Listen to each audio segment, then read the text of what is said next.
Buenos días a todos. Buenos días, profesor Castillo. Buenos días, profesor Walter.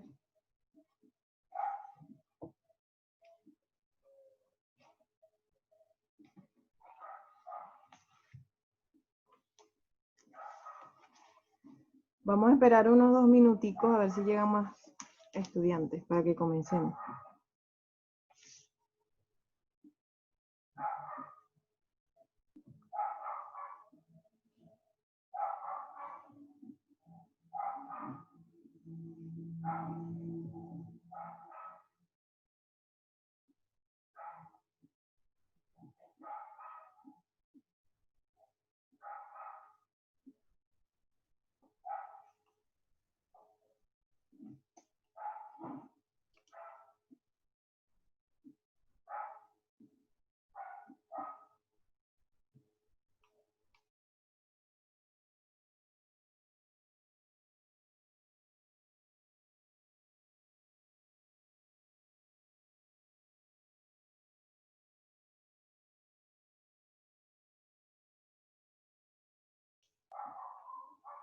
Buenos días. Hoy sí vamos a comenzar con el tema de nutrición, que varias veces ya me habían preguntado por este tema.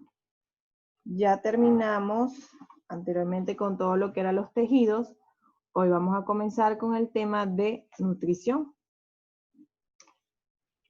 Entonces, les voy a compartir las diapositivas. Les recuerdo que deben llegar temprano, deben estar por lo menos 10 minutos antes de las 9.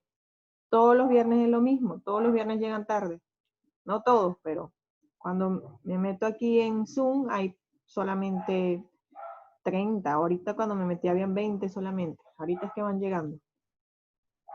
Entonces les voy a compartir las diapositivas, me avisan si las logran ver. ¿Ven las diapositivas?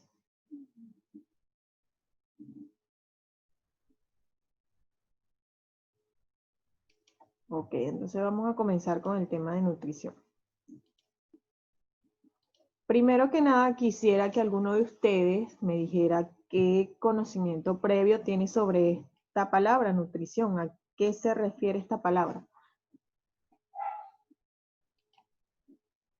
¿A qué se refiere nutrición? Nutrirse, ¿a qué se refiere?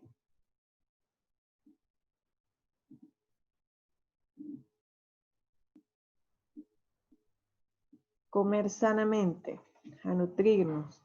Ok. Eso en el caso de nosotros, los humanos. Pero ¿y en otro tipo de organismos?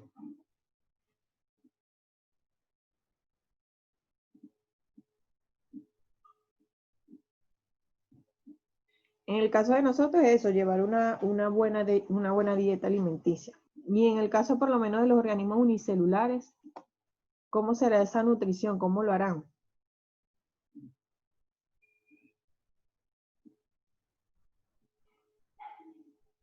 Entonces, en general, nutrición va a ser la capacidad de un organismo para obtener los nutrientes que requiere. Hay varios tipos de nutrición. Vamos a definir entonces esos tipos de nutrición.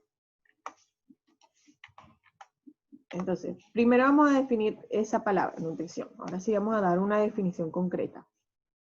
Se refiere a la obtención de materia y energía del entorno.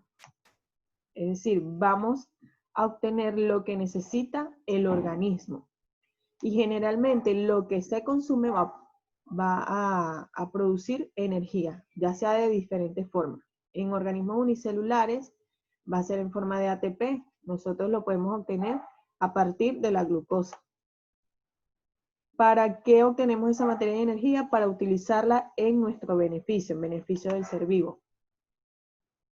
Y ese proceso de nutrición se obtiene y se realiza a través del metabolismo, que es otro proceso. Ese metabolismo es un proceso de transformación. ¿Transformación de qué? Lo que consumimos lo vamos a transformar en moléculas grandes o en moléculas pequeñas. Hay dos tipos de metabolismo.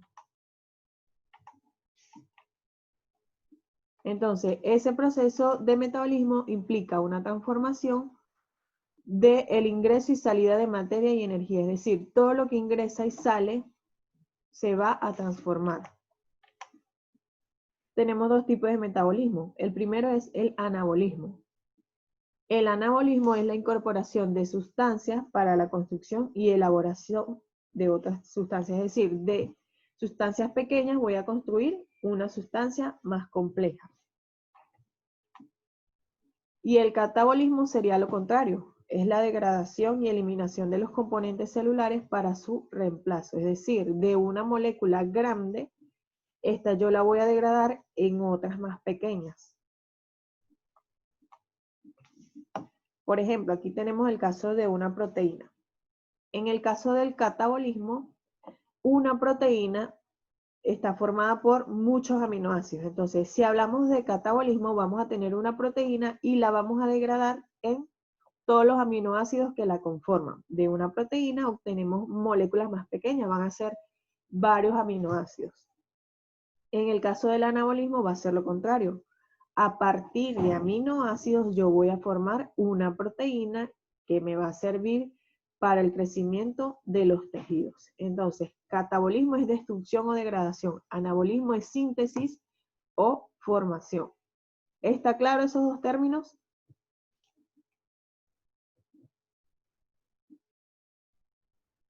¿Les quedó claro anabolismo y catabolismo?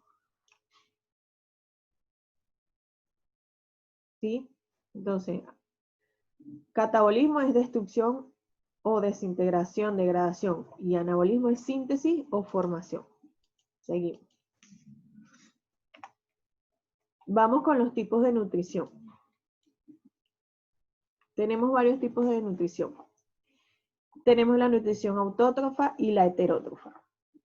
Cuando hablamos de la nutrición autótrofa, nos referimos a aquellos seres vivos que son capaces de elaborar su propio alimento. La nutrición autótrofa es cuando un organismo es capaz de elaborar su propio alimento. Para ello se requiere una fuente de energía. Por ejemplo, nosotros, no es que porque sepamos cocinar somos autótrofos, no, porque no estamos sintetizando nuestro alimento, no lo estamos haciendo, no lo estamos produciendo.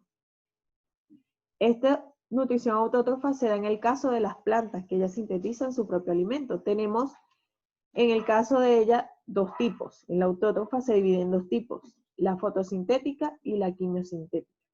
En la fotosintética se utiliza la luz como fuente de energía y se da en los vegetales y algas verdes. Por ejemplo, en la fotosíntesis de moléculas simples yo voy a obtener moléculas más complejas. Entonces, las plantas tienen un tipo de nutrición autótrofa, son capaces de elaborar sus propios alimentos. En la nutrición autótrofa quimiosintética, son sustancias químicas la fuente de energía. Se requiere de sustancias químicas como fuente de energía. Esto se da en el caso de las sulfobacterias, que requerirá ¿qué? Si son sulfobacterias, ¿qué requieren? ¿Qué requieren las sulfobacterias? ¿Qué van a requerir? A ver, ¿quién opina? ¿Quién dice algo? Sulfobacterias. Sulfatos. ¿Y las ferrobacterias? ¿Qué requieren las ferrobacterias? Hierro, muy bien. Ahora vamos con la nutrición heterótrofa. A este tipo de nutrición pertenecemos nosotros. ¿Por qué? Porque nosotros no somos capaces de sintetizar nuestros propios alimentos. Entonces, para la heterótrofa se necesita de alimentos elaborados, es decir, producidos por otro tipo de organismo, para disponer de nutrientes y energía. Nosotros, para alimentarnos, requerimos de otros organismos. Por ejemplo, requerimos consumir vegetales, requerimos consumir otro tipo de animales. Entonces, somos organismos heterótrofos. ¿Cuáles son algunas de las funciones que comprenden a la nutrición? En el caso de los vegetales y algas verdes tenemos a la fotosíntesis, que ya dijimos que requiere de la luz como fuente de energía. Tenemos, en el caso de los animales, protozoarios, hongos y bacterias, a la digestión, circulación, respiración y excreción. Todos estos procesos participan en la nutrición de los animales, protozoarios, hongos y bacterias, lo que es la digestión, la circulación, la respiración y la excreción.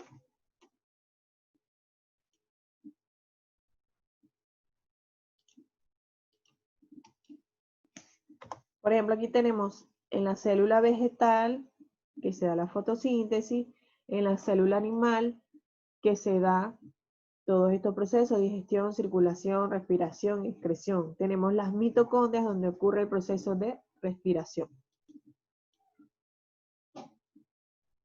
Vamos con lo que es el proceso de fotosíntesis.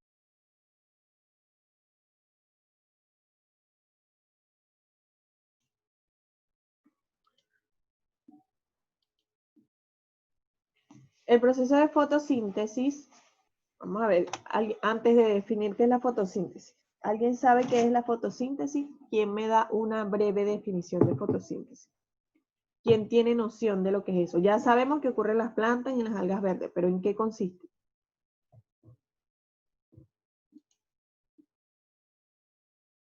¿En qué consistirá?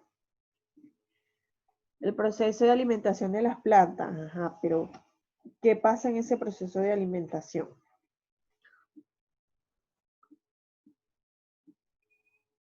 Proceso químico que tiene lugar en las plantas con clorofila, que permite, gracias a la energía del sol, ¿qué más dice por aquí? Transformar un sustrato inorgánico en materia orgánica rica en energía. Entonces, eso parece copiado de Google. Vamos a definir lo que es la fotosíntesis. El proceso de fotosíntesis consiste en la captación de la energía lumínica. Primero se va a captar un haz de luz para que pueda ocurrir este proceso. Es decir, se da en presencia de la luz. Incluso la fase oscura de la fotosíntesis, antes se creía que solo se daba de noche, pero no, también requiere, algunas de sus componentes requieren un estímulo luminoso. Entonces, es un proceso que consiste en la captación de la energía lumínica por parte de los vegetales y algunas algas verdes, azules, para almacenar moléculas energéticas. Es decir, la captación de la energía lumínica va a permitir que los compuestos se almacenen en moléculas energéticas, se van a transformar en moléculas energéticas. También estas moléculas energéticas van a ser utilizadas para elaborar sustancias nutritivas. ¿Cómo ocurre la fotosíntesis? A partir del CO2 que está presente en el aire, el agua y las sales minerales, todas esas sustancias se van a transformar, algunas en oxígeno que se libera hacia la atmósfera, otras en energía y otras en glucosa. La glucosa y el ATP van a ser nuestra fuente de energía a partir de la fotosíntesis. Y el oxígeno se va a liberar a la atmósfera para que podamos obtenerlo nosotros. Por eso es que las plantas son tan importantes, porque son las que producen el oxígeno, que es vital para todos los seres vivos, excepto los seres anaeróbicos. ¿Cuáles son los factores que intervienen en la fotosíntesis? Es decir, ¿qué se requiere para que ocurra este proceso? En primer lugar, debemos tener una fuente de energía, que ya quedamos en que era la luz. La materia prima para que ocurra este proceso es el dióxido de carbono, agua y sales minerales. Dióxido de carbono que se obtiene en el aire, el agua que se absorbe a través de las raíces de las plantas. Entonces, a partir de esta agua va a ocurrir un proceso que se llama fotólisis del agua. Es decir, la molécula de agua se va a romper. El hidrógeno pasa a la cadena transportadora de electrones y el oxígeno es liberado hacia la atmósfera. Y tenemos las sales minerales que también se absorben por medio de la raíz a través de las membranas de las células vegetales. ¿Cuáles van a ser los productos de la fotosíntesis? El oxígeno y el gliceraldehído fosfato, también conocido como GAC. A partir de este GAC se van a obtener todas las moléculas biológicas. Entonces aquí tenemos una planta con la presencia de la luz solar. Comienza todo lo que es el proceso de la fotosíntesis, que ya se los voy a explicar. Ya les voy a explicar su fase. Este proceso de fotosíntesis también se lleva a cabo gracias a los pigmentos fotosintéticos. ¿Por qué? Porque estos pigmentos fotosintéticos son los que tienen la capacidad de absorber la luz solar. En primer lugar, y el más importante, es la clorofila. Esta es una molécula formada por 4 anillos de carbono y nitrógeno y en su centro presenta magnesio. Aquí tenemos 4 anillos de carbono y nitrógeno y en su centro va a presentar el magnesio. Este es un pigmento de color verde que lo vamos a encontrar en los cloroplastos. Es el que le proporciona el color verde a las hojas.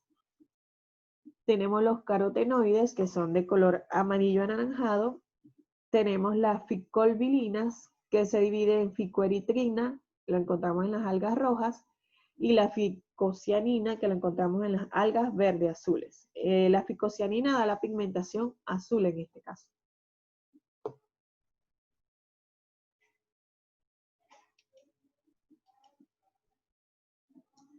Vamos con las fases de la fotosíntesis.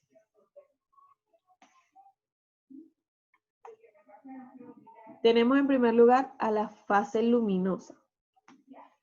Primero deben tener claro en qué lugar se da esta fase. Tenemos que en las hojas van a ser los centros fotosintéticos. En las hojas nos vamos a encontrar con los cloroplastos. Dentro de los cloroplastos nos vamos a encontrar con otros organelos llamados tilacoides, que son parte de los cloroplastos.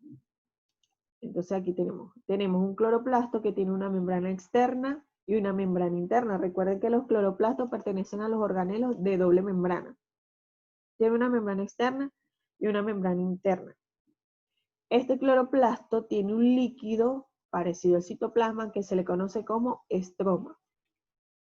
Tenemos a los tilacoides, que son cada uno de estos que están acá, y cuando están apilados o agrupados se le conoce como grana. Entonces, el proceso de la fase luminosa va a ocurrir en la membrana tilacoidal. Va a ocurrir en cada uno de estos que están acá, cada uno de estos circulitos, también tienen una membrana. En esa membrana es que va a ocurrir el proceso de la fotosíntesis. Aquí tenemos la membrana tilacoidal formada por fosfolípidos. Estos que están acá son los fosfolípidos, una doble bicapa. Y ven los circulitos amarillos, bueno, esas son las cabezas polares de los fosfolípidos. Y tenemos las colas de los fosfolípidos. Entonces, en la membrana tilacoidal nos vamos a encontrar con algunas proteínas que van a trabajar en conjunto para poder aceptar los electrones que llegan a este proceso y también para transportar esos electrones. Tenemos algunas enzimas como la ATP sintetasa y tenemos dos fotosistemas, el fotosistema 2 y el fotosistema 1. El fotosistema 2 también se le conoce como PS680 y el fotosistema 1 como PS700. ¿Por qué esos números? 680 y 700. Porque esos fotosistemas van a captar estímulos luminosos que tengan. Por ejemplo, en el caso del fotosistema 2, debe tener ese estímulo luminoso una longitud de onda de 680 nanómetros. Y en el fotosistema 1, una longitud de onda de 700. Si no tiene esa longitud de onda, no puede ser captado por la membrana tilacoidal. Entonces, aquí les copié todo el proceso para írselo explicando porque es un poco complicado explicar el esquema por sí solo. Entonces tenemos que la fase luminosa inicia con la llegada de los fotones, unidades de energía lumínica. ¿De dónde vienen esos fotones? Como les dije, viene de la energía solar, viene del sol. Cuando se capta esa luz en el fotosistema 2, ahí va a aceptar todos los electrones que aporta. Entonces, inicia con la llegada de los fotones al fotosistema 2. Esto provoca la excitación de los electrones de la clorofila P680. Entonces, aquí tenemos que se captó un estímulo luminoso que tiene una longitud de onda de 680. Cumple con lo que requiere la clorofila que está en el fotosistema 2. Los cuales saltan orbitales energéticos más alejados del núcleo atómico. Es decir, yo capto esos electrones y estos van a saltar hacia una proteína que tengo en la membrana que se llama PQ. PQ es plastoquinona. Esos electrones van a ser aceptados y por eso ahora me pasa a ser plastoquinona H2. ¿Por qué? Porque aceptó estos dos hidrógenos que se captaron cuando se capta ese rayo luminoso. Entonces, esos electrones con esa proteína ahora van a ir saltando de proteína en proteína transportadora. Aquí tenemos la plastoquinona, aquí tenemos al citocromo B6F. Este es otro sector de hidrógeno. Entonces, esos electrones saltan a orbitales energéticos más alejados del núcleo atómico. Estos electrones son capturados por el aceptor primario de electrones, que sería la plastoquinona, y luego las proteínas de la cadena transportadora de electrones, que sería el citocromo B6F, hasta llegar al centro activo del fotosistema 1 o PS1. Es decir, del fotosistema 2 lo capta la plastoquinona, que es el primer aceptor de hidrógenos o aceptor de electrones. Eso va a pasar a una proteína que es el citocromo B6F hasta que me va a llegar al fotosistema 1. Este fotosistema 1 tiene una clorofila que acepta longitudes de onda de 700 nanómetros.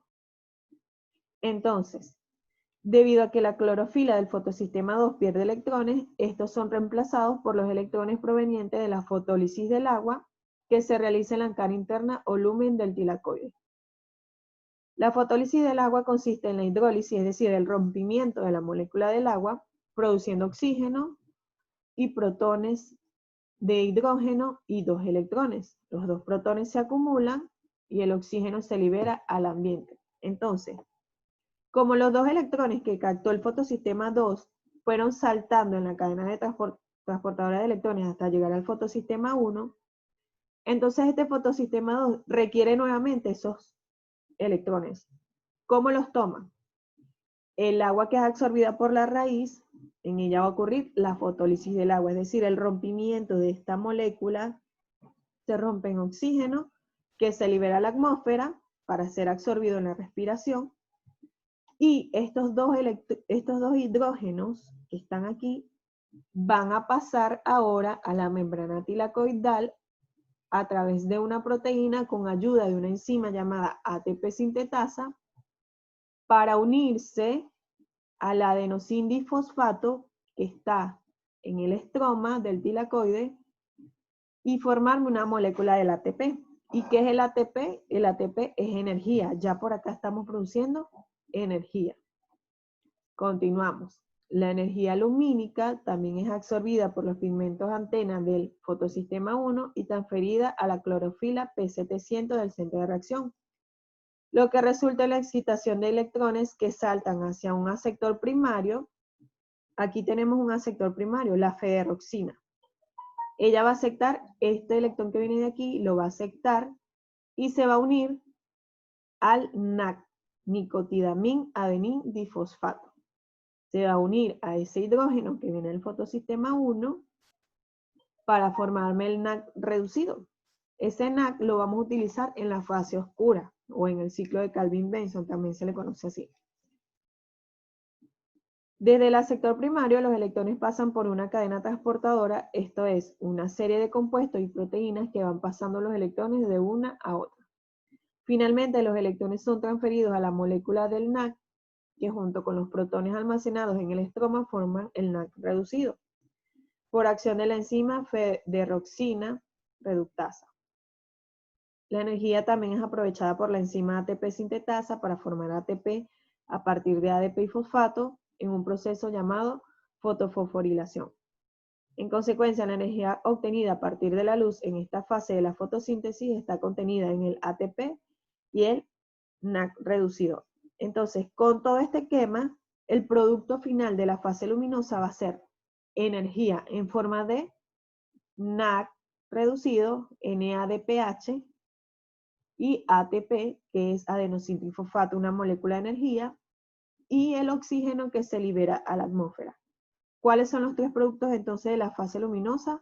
Oxígeno, NAC reducido y ATP, que los vamos a utilizar, el NAC reducido y el ATP, en la siguiente fase, en la fase oscura. Entonces, ¿cómo comenzó todo? Con la captación de un estímulo luminoso en el fotosistema 2, que aceptó electrones. Estos fueron saltando por la cadena transportadora de electrones hasta que llegaron al fotosistema 1, Ese electrón fue captado por un aceptor primario que lo unió al NAC para formarme una molécula de energía. Como el fotosistema 2 se quedó sin electrones, entonces los tomó del rompimiento de una molécula de agua. Entonces, el electrón se fue nuevamente hacia el fotosistema 2 para cubrir esa necesidad. El oxígeno se liberó a la atmósfera y los dos hidrógenos pasaron a través de la ATP sintetasa para unirme el ADP con el fósforo y formarme el ATP, que es la otra molécula de energía. Seguimos con la siguiente fase, que es la fase oscura. Esta se da en el estroma, no se da en los tilacoides, sino que se da en el líquido que está entre los tilacoides. Tenemos el ciclo de Calvin. Se llama ciclo de Calvin-Benson porque fueron las personas que lo descubrieron. El ciclo de Calvin-Benson comprende un conjunto de reacciones que conducen a la síntesis de moléculas orgánicas. Aquí vamos a formar no energía, sino moléculas orgánicas, es decir, vamos a formar glucosa. Por cada dióxido de carbono que se incorpora, se necesitan 2 de NADPH y 3 de ATP. ¿Y de dónde obtenemos este NADPH y ATP necesario? Lo vamos a obtener de la fase anterior, de la fase luminosa. Por eso se produce eso en la fase luminosa, porque se necesita en la fase oscura. Consta de 3 fases. La primera es la fijación del CO2. El dióxido de carbono atmosférico, es decir, el dióxido de carbono que está en el aire, se va a unir a una molécula de 5 carbonos, que sería la ribulosa 1,5 bifosfato. Se va a unir el dióxido de carbono a esta que está acá, a esta molécula, formando un compuesto inestable de 6 carbonos que luego se rompe en 2 moléculas de fosfoglicerato cada una. Esta fase es realizada por la enzima Rubisco. Entonces, yo tengo el dióxido de carbono que está en la atmósfera, se une a la ribulosa 1,5 bifosfato, se convierte en un compuesto inestable que luego se me va a dividir en dos. ¿Dos qué? Dos ácidos fosfoglicéricos que son de 3 carbonos. Esto se va a dar gracias a la acción de la enzima Rubisco. Tenemos la segunda fase, reducción del CO2 fijado. El fosfoglicerato, este que está aquí, ácido 3-fosfoglicérico, es reducido a gliceraldehído fosfato. ¿Cómo se va a reducir? Utilizando energía. ¿De dónde viene esa energía? Viene de la fase luminosa. Se va a reducir, ¿cómo se va a reducir? Con la pérdida de una molécula de agua. Es decir, recibe 2 electrones del NADPH producido en la fase dependiente de la luz. El gliceraldehído fosfato puede servir para regenerar la ribulosa 1,5 bifosfato, que es la que tenemos acá de primera, o ser utilizado para la biosíntesis de glúcidos, aminoácidos y lípidos, es decir, para regenerar el ciclo o para la producción de los glúcidos, de los aminoácidos y lípidos que se requieren para la nutrición.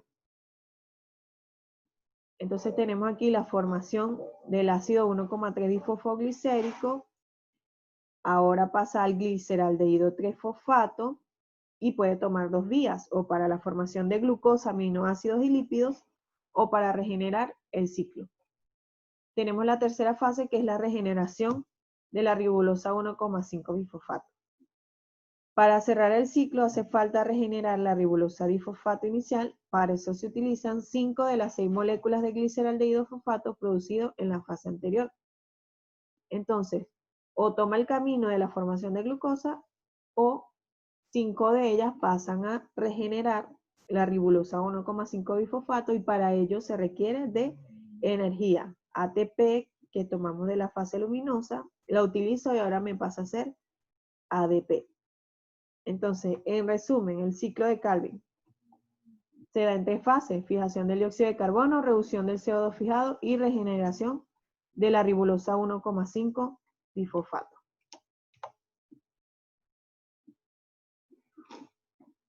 Entonces, sé que los ciclos están un poco complicados.